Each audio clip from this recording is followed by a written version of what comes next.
Hi, I'm Jim Bergeron, pastor of Holy Cross Lutheran Church, and this Sunday will be the third Sunday in Lent in the B series, John 2:13 to 22. Fun in the marketplace.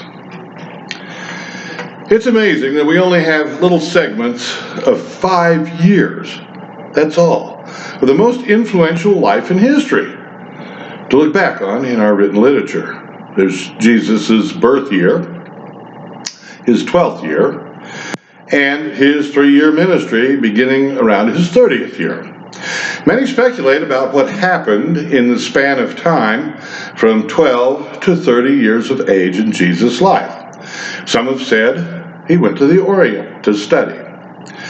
Some say he irritated a lot of people in Galilee with immature miracles, like making birds out of mud, throwing them up in the air, and watching them fly away.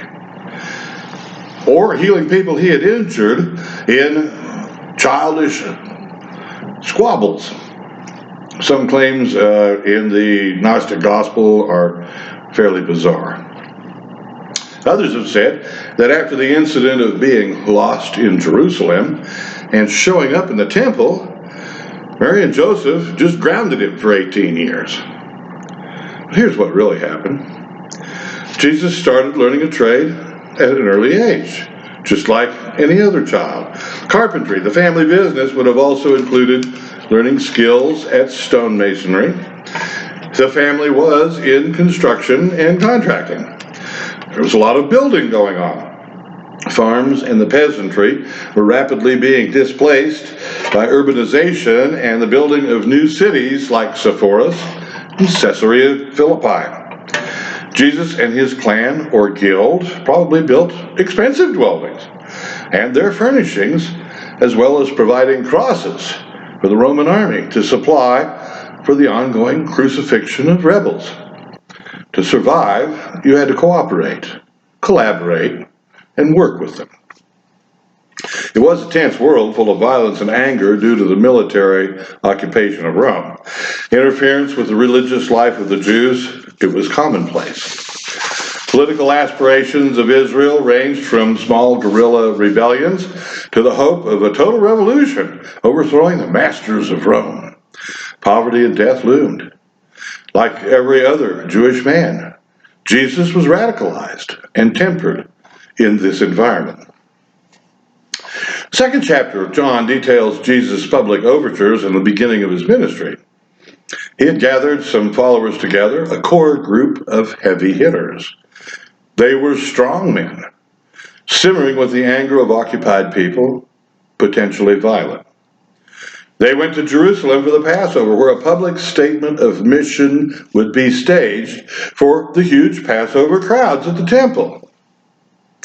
They call it the cleansing of the temple, but as I read it, it looks like the replacement of the temple, where Jesus declares himself in his movement, the new temple movement, and he would foretell of its tearing down and being resurrection rebuilt in 3 days. It's very possible that Jesus actually worked as a craftsman in the current temple renovations and would be well aware of the political collaborations of the temple leaders with Rome and the subjugation and erosion of the Jewish faith community. Important to note, Jesus was not angry. This protest had been planned and choreographed down to the minutest detail for weeks, maybe months. It was a public overture, a coming out event, which would form the context and framework of his subsequent ministry. Jesus wasn't mad in the raving, out-of-control sense of things. This was a calculated liturgical act. First of all, you couldn't carry weapons, or really anything for that matter, into the temple confines. So Jesus had to improvise. Consequently, he freed the animals, and they're running around all over the place, which is everybody's first clue. Something odd is happening. Then he had to sit down for a spell while people watched him weave the cords that he had collected from freeing the sacrificial animals into a mostly symbolic, harmless whip. You can see that this is taking some time and is guerrilla theater at its best. Jesus didn't need a weapon. He already has a pretty impressive and intimidating live crew with him. He definitely had their attention. Dan Rather speaks of an occasion when, as a child, his grandparents took him to a revival in his hometown of Bloomington, Texas. And at the climax of the sermon, the preacher reached behind them into a box, grabbed 2 snakes, and threw them into the crowd. There was a stampede, accompanied by the preacher screaming that their faith was too fragile. It was the last revival Grandma ever attended.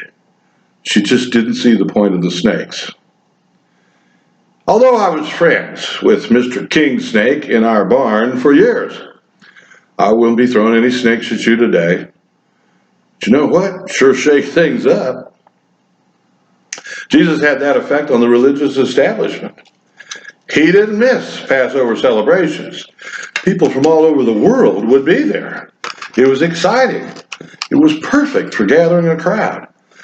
As long as free speech was tempered, measured, and self-enforced, it was even good entertainment and harmless. Easily overlooked by the authorities. Ride into town on a donkey? Fine. Who's going to make anything out of that? Disrupt temple commerce on the best week of the year? Now you've gone to meddling, Bubba. That's like turning off the electricity on Cyber Monday. That's like raising gas prices to $30 a gallon the week before Black Friday. You can take it to the bank. That if the recent cold front had happened on Cyber Monday, there would have been plenty of electricity to go around in Texas. The sacrificial system at the temple was the Jewish economy under Herod. It provided tribute money to Rome. It kept Herod in high cotton with his extravagant and beautiful building projects. It made people really angry, but they had no choice. To worship, you had to pay. It wouldn't take time to set off a spark. Bank robber in Oceanside, California, picked a nice-looking lady teller one day. She was soft and kindly looking, and he approached her with his gun and his "your money or your life" note. She was about to comply, and she looked at the note again, took out her whole cash drawer, and proceeded to beating him over the head with it, shouting, "Shame on you!" The police told her, that was really dangerous, ma'am.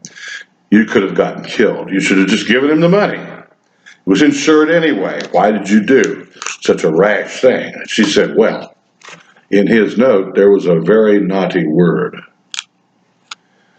We should clear up one misconception associated with this passage. Generally, Jesus was not upset about the temple money exchange or even the sacrificial animals. Even Mary and Joseph, at his birth, had purchased birds for a sacrifice. And Roman coins couldn't be used at the temple. It was a good idea, but the practice had been corrupted. It was a rigged game. You see, your Roman dollar used for daily commerce is worth 1 temple nickel. And you don't want to herd 20 sheep to Jerusalem in your pilgrimage caravan of 20 families. The animals will be tired and weak from hunger when they get there. They will have lost weight. They may be injured. They may get stolen by highwaymen. And once you present them at the temple, the odds are good that they'll be rejected by an unscrupulous kosher inspector, judged as flawed and not good enough for sacrifice. So you'll have to buy a sheep anyway, acceptable for offering from the established dealers at the temple. So you change 2,000 Roman to 100 temple for the price of a kosher sheep for sacrifice. That day, let's say 30,000 people gave sheep. There'll only be time and manpower to butcher and use 1,000 of them for the sacrifices. So 29,000 sheep go back into the marketplace to be sold as food to you, the hungry pilgrim, at anywhere from $10 to $100 temple money a plate. Livestock show and barbecue. Don't even try and imagine the noise and the smell. But that's not all. The hides will go to unscrupulous tent makers like Saul and Company Leather Goods for a dime a skin, or even nothing just to haul off the trash, the handling of which will make the tent makers unclean for the Passover celebration, unless, like Saul, later we would know his name as Paul. They got a special dispensation from Gamaliel to handle the carcasses and still be considered ritually clean. Gamaliel will look the other way for a little financial consideration. Then, souvenir tents, blankets, and clothes made from last year's Passover skins will be available for your trip home for up to 500 temple currency. You just bought one sheep 3 or 4 times, sucker. And after all his drama, the Jews said to him, "Show us his sign." What? He just did a long, complicated, liturgical, symbolic act of cleansing of the temple. No animals were harmed, and he even freed the pigeons so they wouldn't get hurt in the chaos. An insurgent with a heart. Now there's a novel concept. It's a major economic disruption of the sacrificial system, as a way of saying, how many more centuries will we get along not understanding that God likes a contrite heart a lot more than an elaborate sacrifice? The Jesus movement, Christ's people, they're there whether he's in the court of the Gentiles or he's in the Holy of Holies. There is no secular realm without a sacred realm to drive it, to start it. Secular money, sacred money, the perceived difference just creates confusion. Welcome to a new relationship with God, internal, intoxicating, heady, and personal. Worship in purity and truth every second and in every place in your life. No fear, just good, holy fun in the marketplace. Amen.